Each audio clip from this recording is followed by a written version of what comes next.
que vai aplicar no conxunto do Estado. Trátase... E fai 24 horas un candidato á presidencia da Xunta de Galicia xustificou nas decisións dun goberno democrático a suposta tenencia de explosivos e a falsificación de documentos públicos.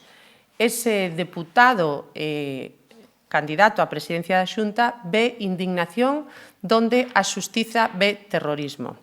Xosé Manuel Beiras ten feito dos seus excesos verbais unha forma de seguir en política tras 30 anos vivindo do sistema, pero cando xustifica a fabricación de bombas na discrepancia ideolóxica está a cruzar unha liña moi grave.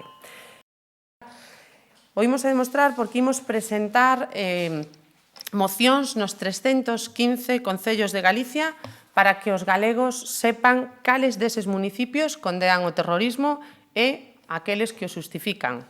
Partido Socialista de Galicia, BNG e Esquerda Unida terán que posicionarse e votar unha iniciativa que deixe moi clara unha realidade, que son moi poucos os que avalan a política dos explosivos, a política da violencia, pero tamén que son moi poucos os que apoian aos que, lonxe de condenar aos que incurren en supostos de terrorismo, os desculpan.